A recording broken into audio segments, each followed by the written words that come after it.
Lanka Sustainable Energy Authority. It's Mr. Harsha Wickramasinghe. He's the Deputy Director General, and we also have actually as one of the participants, the Chairman of the authority, very kindly is listening to us today. And now the remit of the Sri Lankan Sustainable Energy Authority covers energy efficiency improvement and renewable energy development in Sri Lanka. Now, Mr. Wickramasinghe is a mechanical engineer by profession, and he also leads the strategy development of this authority. And he contributed towards developing the first comprehensive energy policy in Sri Lanka, and he is very interested in renewable energy, particularly in relation to rural energy applications. And also, of course, he contributed to the cost-based technology-specific tariff regime and introduction of the net metering concept to Sri Lanka as well. So here we are, and he will talk about Towards an Energy Secure Sri Lanka, a decade of sustainable energy development. Over to you, Mr. Wickramasinghe. Good evening to all of you. I think some of you I am meeting for the first time, and there are some very well-known friends like Professor Atputaraja from the University of Jaffna. So a warm welcome to all of you, and I'm pretty much honored for this opportunity given to me. And I will take you through very quickly what is happening in Sri Lanka with regard to sustainable energy development. I understood from the introduction and the dialogue before the event that you are focusing on the northern sector of the country, but I have to say this at the outset. These are meant for the whole country, so it has a national flavor. So just be mindful to that fact. So that's there will be no specific reference to the northern sector, but I'm quite aware it's very wonderfully endowed place in terms of renewable energy, the northern sector. So we will take you through quickly.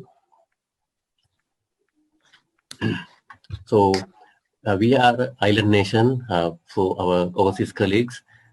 Ours is a small and manageable little country, and we have a very safe population growth and good education and health system, operational system. And we are very quick learners and willing to change very quickly. And we have a vast treasure trove of renewable energy in our country. And we have great weather. You don't have to be envious with us. We have eternal summer in our land. So people who are here, they know what I mean. So, and it's a very frugal living by the majority. So a major plus in terms of sustainability. And our country is located in a very good location in shipping and aviation and connectivity wise. So it's right in the center of major shipping lines and all that. So our dream, we have a dream to realize, and we think about, presently we have about 22 million people in our country, but stability, we expect it to be, population to be stable around 18 million. And we will have around 18,000 megawatts of electricity demand and transform society with digital convergence and need to travel and transport demand to reduce as we advance in the digital way of things. And electricity system, even though I told you 18,000, we anticipate a lot of addition to our system by way of renewable energy, distributed energy generation like rooftop systems, and of course the major foray into transport energy, transport electrification. So there again, we are thinking about an expanded electricity system of about 25,000 megawatts as a stable demand supply situation. And we will see a day where our electrification, the transport sector will be fully electrified, not in the immediate future, but in a distant day, we will see it's our dream that we see a complete electric transport system in our country. And all the residences in the country they even now have the economic, certain customers have the economic reasoning to go off grid with a solar rooftop and a battery behind the meter. They can very well afford to get to that grid defection bandwagon. So most of the customers, it's still not the case. But the way things are going, we anticipate all the residences to be merely off-grid concerns in time to come. And industries, we have a major economic trend in our country where all the energy intense industries are going bust or bankrupt, and only the energy frugal industries thriving. That is why our service economy is growing and our industrial economy is shrinking. So we make more economic output from energy than many of our neighbors and even globally. So our energy intensity of economy is going rapidly down for the last 2 decades or so. Commercial energy intensity of economy is going down quite quickly. And the commercial sector, we anticipate the cooling load to be reduced to a bare minimum, and building management systems and BIPV to take care of most of the commercial sector energy. So this transformation is not without its own share of problems, but we anticipate these things to take place quickly. So in the status quo, we have drain of national wealth. Some of you may know, we of all our export earnings, we spend about 25% of our export earnings on just importing fossil fuel.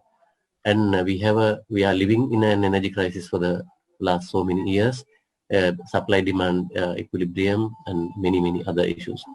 We are far better off than our neighbors, but we are in a crisis. And our whole economy and civilization is based on solid, liquid and gaseous fuels, of course imported from abroad, fossil fuels. And these are finite resources, and we are very much concerned about these resources being used at a rate which is increasing at an increasing rate. So our dream, we think this drain of national wealth can be converted into an economic opportunity because we are endowed with a lot of renewable energy.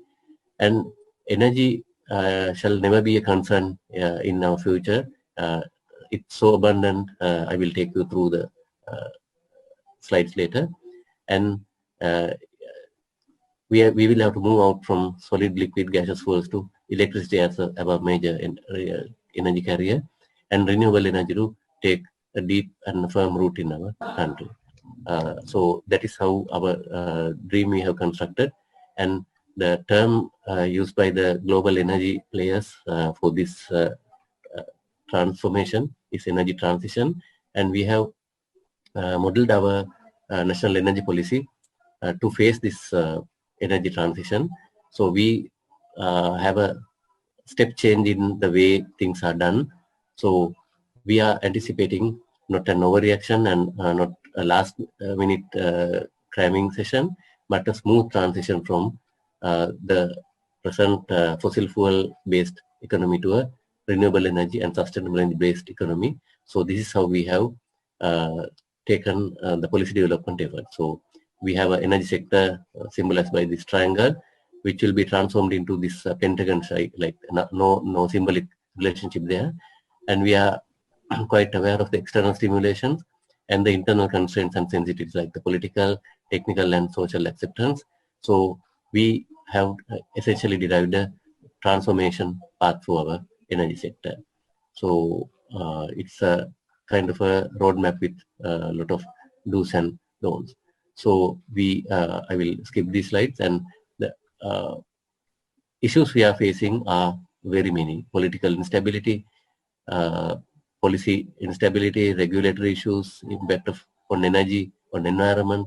There are so many issues. When we if we kept on counting, we will not go anywhere from that point onwards. So, but we were cognizant to all these issues facing our country, and we constructed the concept known as energy trilemma, not the dilemma, but three-faceted problem. On one side, we have the energy security concerns. The other side, we have the energy equity, affordability and things, and energy sustainability on the other side. So we derived our energy policy, 10 main pillars, attacking each of these trilemmatic forces, trying to maintain this delicate balance. So we were very much aware of these concerns, and guiding principles were managing the large expenditure on energy commodities, expanding energy sector, providing economic stability. As I have told you, it's a major item in our export bill, import bill, and protecting the environment, of course, the new facet, and creation of opportunities for our own people. So on the good side, we are still continuing on the positives. Our country is almost fully electrified, except for about 30,000 houses which remain out of the electricity grid. Every other place, all other places are provided with grid electricity, very reliable and good quality electricity. We are very proud about our achievement. We achieved this feat in 2016. After the war ended, all the places in the country managed to get grid electricity from a single national network. Earlier, the path to the northern sector was broken in this sector, Kilinochchi Mullaitivu sector, and Vaunia to Jaffna connection was rebuilt very quickly after the war ended, and now everyone is on the same national grid except the 4 northern islands, Eluativu, Vaunutivu and Delft, and the 4 inhabited islands, which are provided with off-grid solutions. And our energy demand is growing rapidly, as you can see, all sectors, but not like in our neighbors. Their industrial growth rates are much higher than ours. But our service sector, the commercial sector, is growing at a higher pace when you consider all the, especially the electricity sector. Energy sector, counting petroleum fuels and other fuels, it is almost stable. But if you count only the electricity, it's on a rapid growth pace. So our energy consumption per capita is approximately 1/4 the world average. World average is about 80 gigajoules per capita, and our average is about 23. So we are dreaming of a situation where by 2030 we will just increase our per capita energy consumption by about 50% to 31 gigajoules per capita per year. So if we achieve that, we have delivered our services to the country. So sustainable energy, there are 2 facets: energy efficiency and renewable energy. We call the first and the last because energy efficiency, the International Energy Agency has termed it's the first fuel, and we consider renewable energy as the last. So we live in a peculiar place at Sustainable Energy Authority between the first and the last. We jokingly relate to ourselves. And Renuka, how much time have I got? You got about 4 minutes? Yeah, 4 minutes. 4 minutes? Yeah. Okay. So energy efficiency, I will just skip because it's not the central topic today. So there are efforts like this, distribution of LED lamps to poorer sections of the community who are unable to afford expensive LED technology, and on monthly bill reduction. And we have been able to reduce the peak demand not in this much, but by a slight dent in the evening peak demand by this distribution of 1 million lamps. So if our program is fully implemented, we will have these benefits. And renewable energy, this the main item. So we have biomass about 1,200 megawatts and small hydro 1,100, and solar gross potential we have not quantified because it is it's such a large volume. We just don't mention. But on the wind energy, land-based wind energy, we have about 5,600 megawatts of capacity. And if I am to take you one by one, these are the agro residue potential and energy plantations, grown for wood potentials in the country. And the provincial summary, you can see the northern province is not very good in terms of agro residue for the moment, but it is a promising place for grown biomass, so it can contribute very heavily. Similarly, small hydro, there are river-based approach, and we have some more good sites to be developed. And the solar resources, if we take northern sector and the eastern sector, and most of the country except the central highlands are very good locations for solar power generation. But we have not quantified it, as I told you before. And wind is very interesting because the northern province tops the share of wind energy. It has 3,000 megawatts of developable capacity, out of which we have developed only 100 megawatts in the Mannar Island. And our new renewable energy development effort is progressing very rapidly, mainly due to the entry of solar power into our energy mix. So we think energy secure Sri Lanka is possible by having all viable efficiency gains, electricity as a major energy carrier, renewable energy based hydrogen is very important for the upcoming years. We want hydrogen to replace our transport fuels because we have so much renewable energy. We can afford this luxury. And hydro resource has the national battery, and biomass has the main thermal energy source for the country, and dreaming of a carbon neutral Sri Lanka by 2050. So energy transition it is. So this is a recent picture of the Mannar Island where the 100 megawatt wind power plant has come up. So there are some more opportunities coming up. I'll just focus on the Poonareen Park. Mannar, there are 200 more megawatts to be developed in wind energy, and Poonareen, there are 240 megawatts of solar and wind hybrids to be developed in that area. And likely capacity addition is the most important slide of my presentation. Biomass, there's about 63 megawatts to be added, and small hydro further 130, solar 2000 megawatt, 2300, wind 865 out of the 5000 that I showed you, and hydro, major hydro further 225 to be added. And everything together, we will be adding 3,600 megawatts of clean energy to our grid within the next decade. So this is the CB thing, but we have far better and more in our hands from the Sustainable Energy Authority's perspective.